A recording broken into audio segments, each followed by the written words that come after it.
जनपद के महाराजा अग्रसेन बालिका इंटर कॉलेज में आयोजित 5 दिवसीय स्काउट गाइड तृतीय सोपान जांच शिविर के चौथे दिन जिला गाइड कमिश्नर गीता कुमारी ने शिविर का निरीक्षण किया। उन्होंने प्रतिभागियों को आशीर्वाद देते हुए उनके उज्जवल भविष्य की शुभकामनाएं दी। जिला सचिव आशुतोष शाह ने बच्चों के प्रशिक्षण को प्रगतिशील बताते हुए उन्हें देश सेवा के प्रति जागरूक रहने की प्रेरणा दी।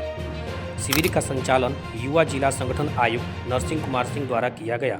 इस अवसर पर प्रशिक्षक राजू मौर्य, अनिल कुमार, ट्रेनिंग काउंसलर आनंद गुप्ता, चंदन जायसवाल और ज्योति खरवार की उपस्थिति रही। शिविर में जिले के विभिन्न विद्यालयों से आए स्काउट व गाइड्स ने बढ़ चढ़कर भाग लिया।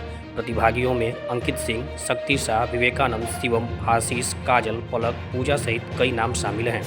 शिविर की शुरुआत प्रतिदिन प्रार्थना गीत और झंडा गीत से होती रही।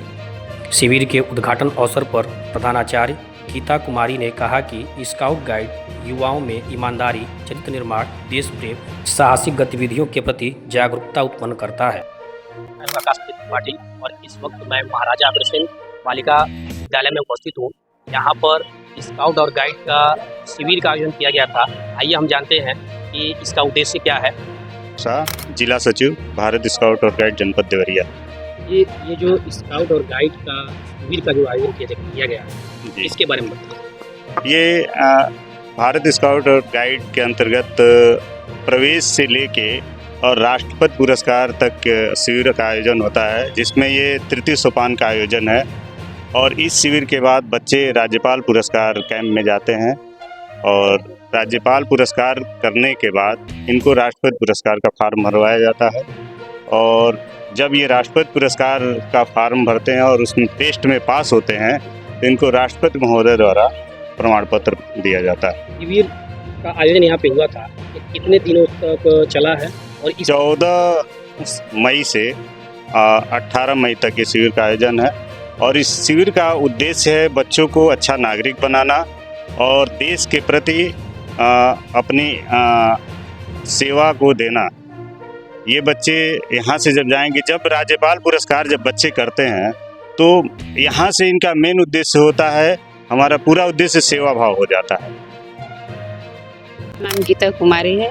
मैं इस विद्यालय की प्रधानाचार्य हूँ और भारत स्काउट गाइड जनपद देवरिया में जिला कमिश्नर गाइड के पद पर तैनात।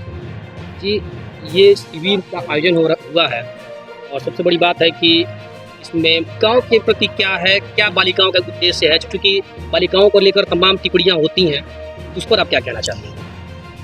बालिकाओं को लेकर जो टिप्पणियां होती है उसी के जवाब में इनको गर्ल गाइडिंग कराया जाता है, ताकि बच्चों के छात्राओं के अंदर सके और इन्हें भी जागरूक किया जा सके, ताकि ये समाज में जो हो रहे हैं आज के दौर में उससे ये परिचित हों और उन चुनौतियों से निपटने में इनको सक्षम बनाया जाता है स्काउटिंग गाइडिंग के माध्यम से, ताकि ये बच्चे अपने जीवन में आने वाली सभी समस्याओं का सामना कर सके, पूरी ईमानदारी के साथ, लगन के साथ उससे निपटने में सक्षम हो। कुमार सिंह, जिला संगठन कमिश्नर स्काउट जनपद देवरिया, भारत स्काउट और गाइड उत्तर प्रदेश। इस शिविर के माध्यम से जो अनुशासन व्याप्त हो रहा है बच्चों में, उसके बारे में बताइए। स्काउटिंग पूर्णतः अनुशासनशील बनाने की ही प्रक्रिया है और ये स्काउटिंग की आरंभ हुआ था एक युद्ध के दौरान। सोच आई थी, जो लेफ्टिनेंट कर्नल थे, इंग्लैंड के ऑफिसर थे लॉर्ड बेडन पावेल, उन्होंने 1899 से लेके 1900 तक जो युद्ध चला था अफ्रीका में, वहाँ से ये सोच उत्पन्न हुई और बच्चों को संगठित करके, अनुशासित करके देश सेवा की भावना के लिए जागृत किया। और उन्होंने इसकी शुरुआत 1909 में शुरू किया 20 बच्चों से। आज विश्व के लगभग 216 देशों में ये बच्चे संगठित होकर, अनुशासित होकर इस प्रशिक्षण को लेते हैं और आगे बढ़ते हैं, जिनका ये तृतीय सोपान जांच शिविर चल रहा बच्चों का। इसके बाद ये राज्यपाल पुरस्कार के लिए अप्लाई करेंगे।